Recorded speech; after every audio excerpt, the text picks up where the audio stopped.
I want to thank you, Mr. Speaker, for giving me this opportunity to also share my thoughts.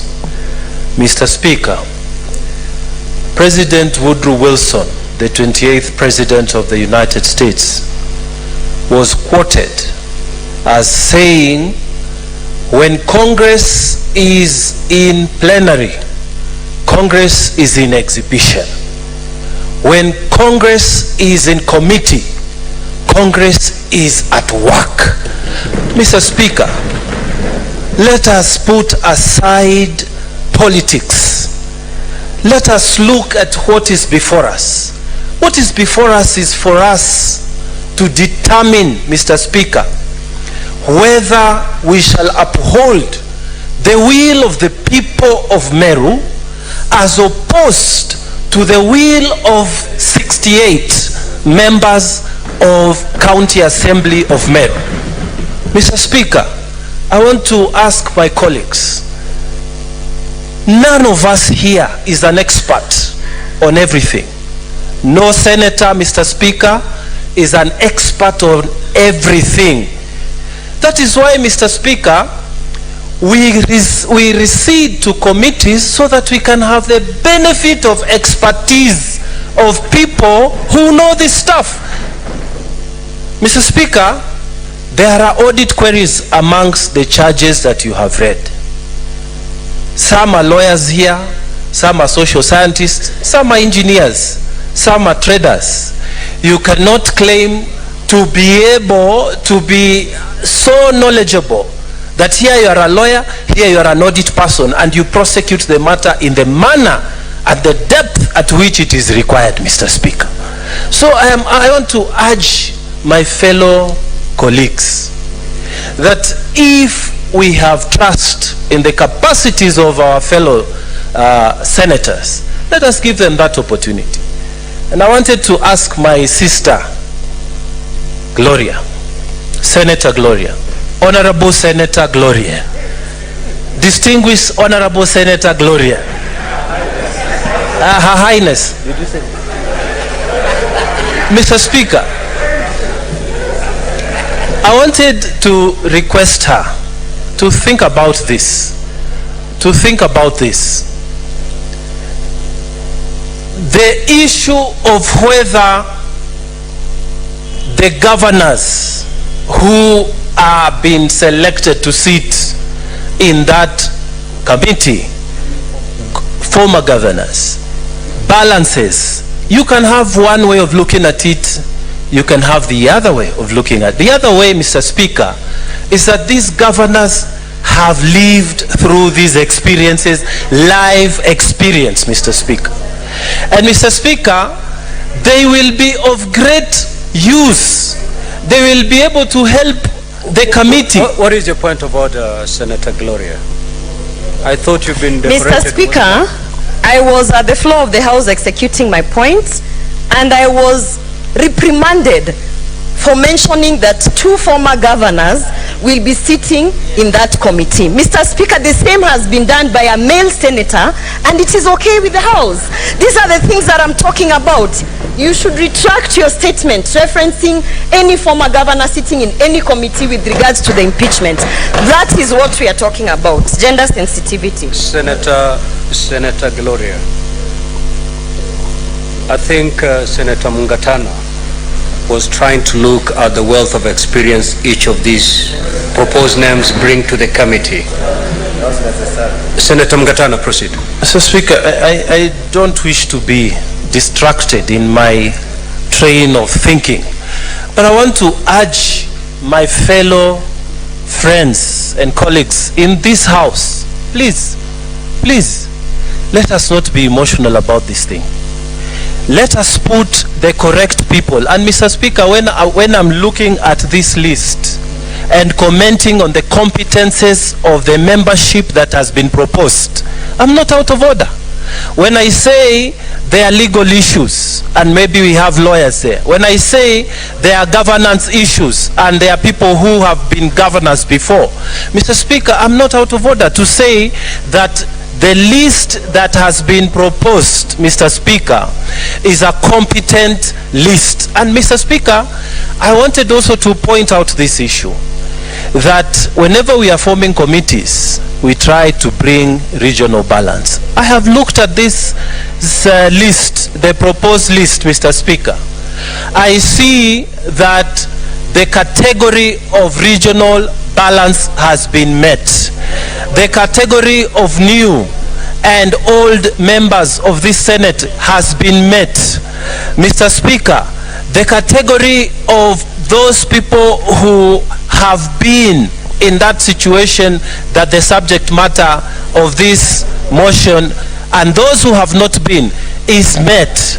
Mr. Speaker, I don't see why we should spend time on this matter. I am urging this House, Mr. Speaker. Mr. Speaker, I'm urging this House. Cherargei, bwana, sit down, bwana. You have not been given the floor. What's the problem with this guy? No, sit down, bwana. Senator sit Cherargei. down, you're out of order. No. No, you cannot Cherargei. harass the speaker like that, bwana. You sit down, bwana. No. Senator Mungatana, please just have your seat, no. please. No. You can't harass Senator the speaker. Mungatana, Yes. kindly have your seat. Thank you. Senator Cherargei, kindly go through your standing orders. You cannot come to the chair through combative ways. You cannot.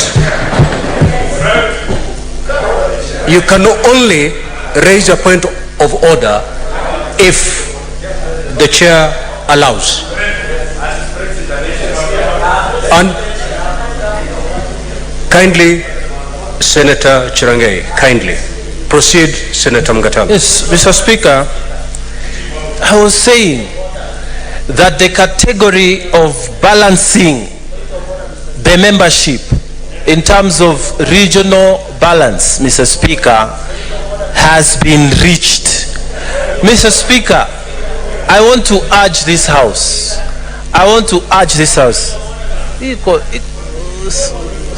Mr. Speaker, I want to urge this House.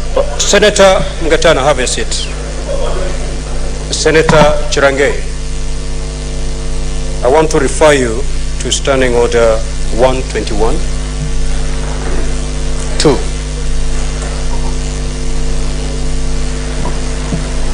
The Speaker may call a senator whose conduct is disorderly, which you are, to order, and A, caution the senator or order the senator to withdraw from the precincts of the Senate for the remainder of that 8 days sitting. I'm going to be lenient. I'm going to caution you that you still proceed to take part in today's proceedings. Kindly, Senator Mungatana, proceed. Thank you, Mr. Speaker.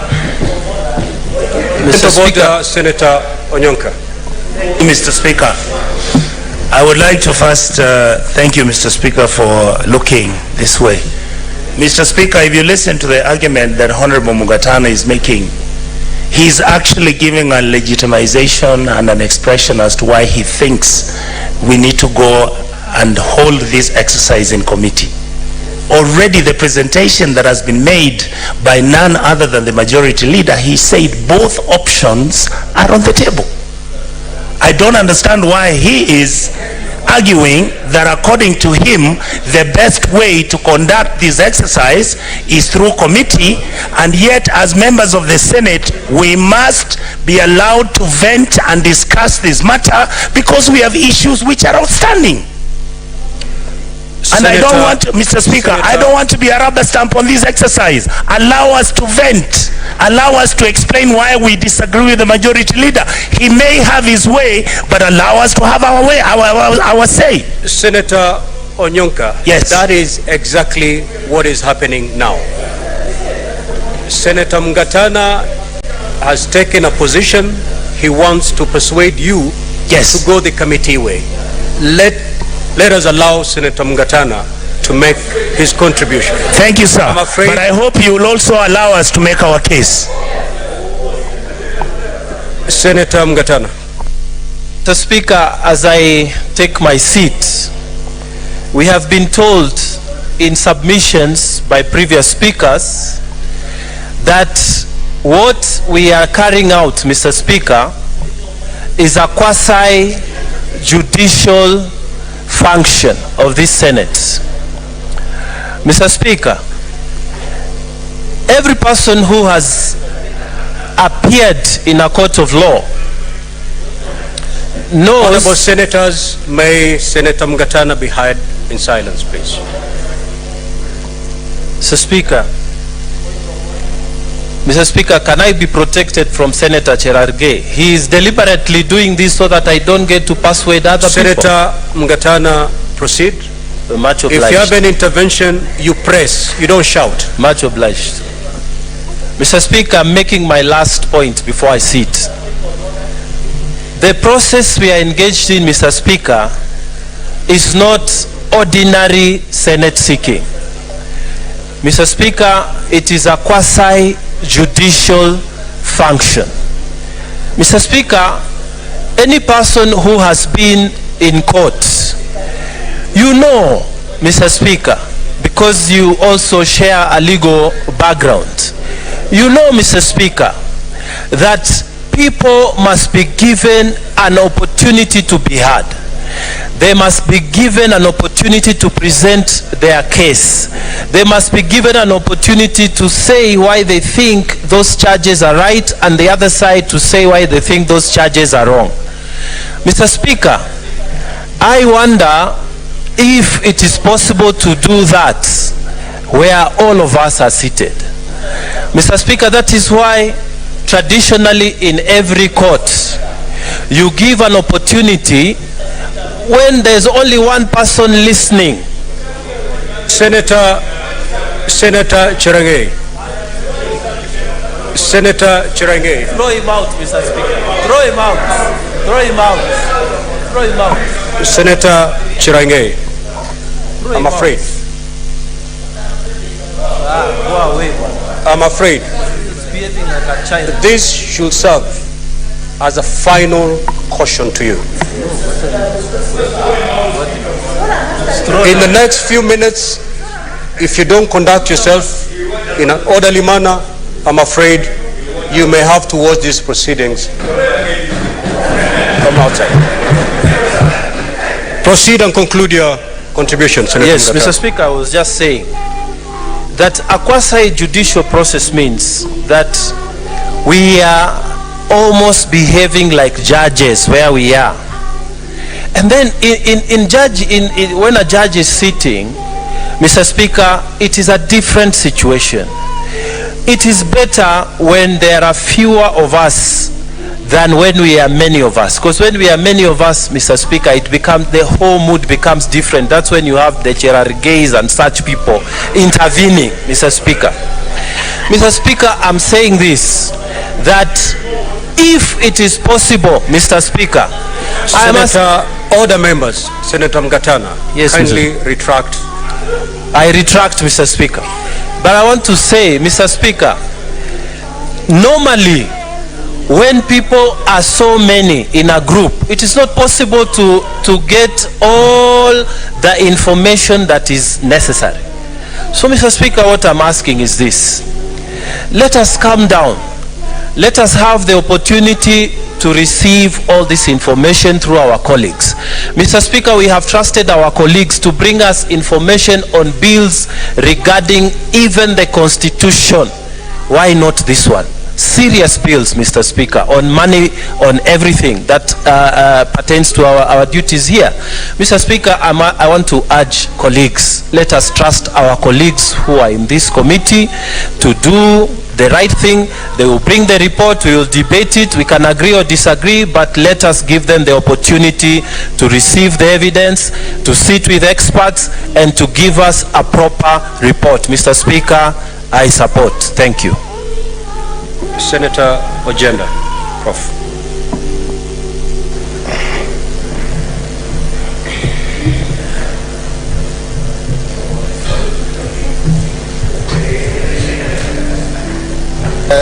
Thank you, Mr. Speaker, sir. Mr. Speaker,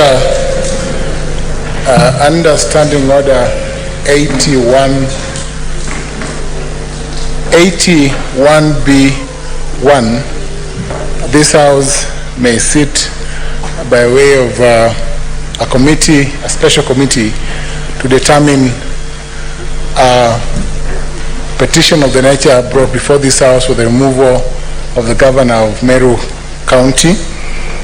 Mr. Speaker, under Standing Order 81B2, this House may